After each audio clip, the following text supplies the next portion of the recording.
Itong sirang ref namin, gagawin ko tong cabinet. Gagawin kong colorful at magandang cabinet. Okay. Wait. Picture na lang yung picture. Video na lang.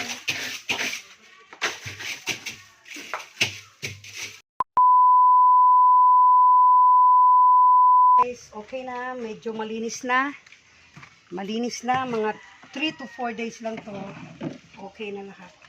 So, bye-bye guys. Hello guys, ayan, natanggal ko na guys yung ano, bigat pala nito guys. Ang bigat. Natanggal ko na.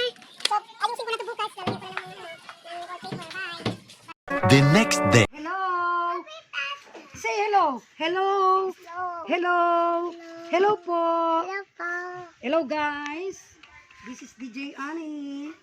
Punasan ko na at mamaya ito ay akin ang babalutin para ang lumang ref maging isang magandang cabinet libute.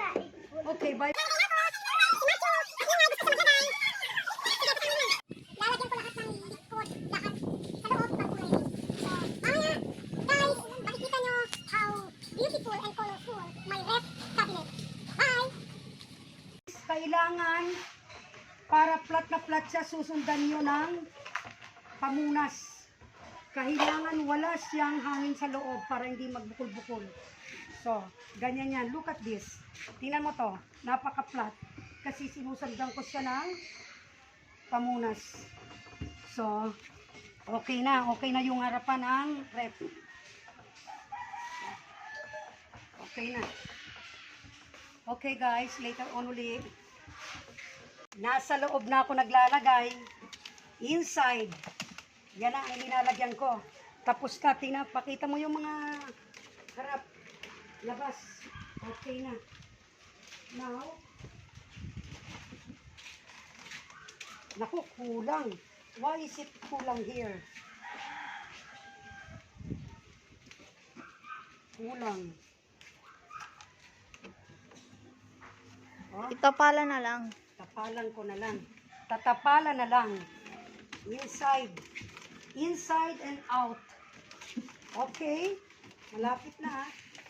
Aayusin ko pa yan. Rep. Cabinet rep. Okay. Later on ulit. Yan, si AJ katulong ko. Mahirap pag isa lang. Di kaya.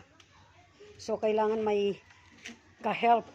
Ayan, kaya nagpatulong ako kay AJ. Malapit nang matapos ang loob ng cabinet ni Bute. Ref cabinet. Ref cabinet. Okay. Okay. Okay. Sige, dikit. Pink pa rin sa loob. Plain pink. Okay. 45 seconds. Sino yan? Okay. Ayan. Dinidikit niya na pababa. Okay na daw. Okay, bye-bye. 3 hours later. Hello guys! Ayan. Ayan na ang lumang Ref. Anong ginawa ko? Pinaganda ko lang. Napakamura. 2 wallpaper. One sa 270 lang ang binayaran ko. Labas at loob. Or loob at labas. Yan. So kung may sira kayong ref, huwag nyo nang itapon. Gawin nyo na lang cabinet. This is a lifetime cabinet. Hindi masisira.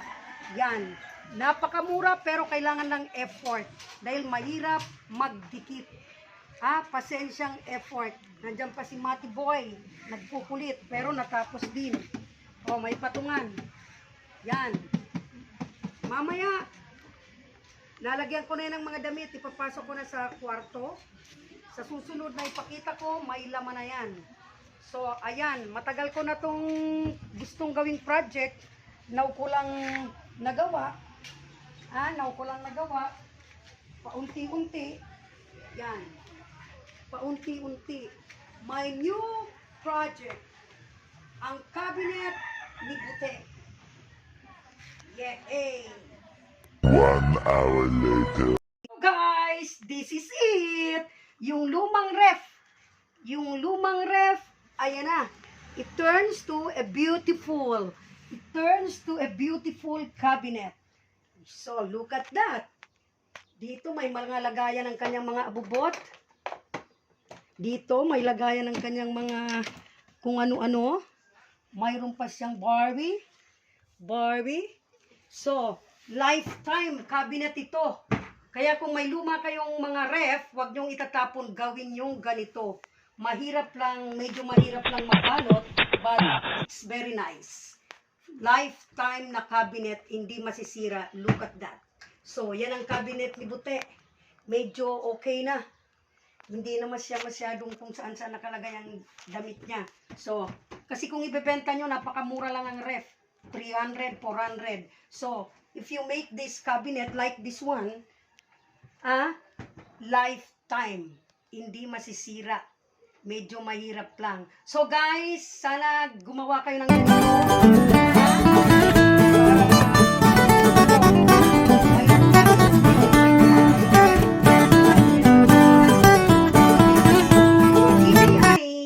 Bye-bye! Hello guys! Ito na po yung bago kong cabinet. Tingnan nyo. Oh. Wow! Ayan. Ayos na mga damit. Wow! Ayan. Ayos na mga damit. Mayroon pang mga Barbie. Mga Barbie. Ayan. Ayan ang kanyang cabinet. Bagong cabinet ni Bute. Ref cabinet ni Bute. Yan ang kanyang kwarto. Ayan. So, mayroon na siya. Ayan ang kanyang bed. May picture-picture pa siya dyan. So, what can you say? Thank you? Thank you, Lola Ann! Okay.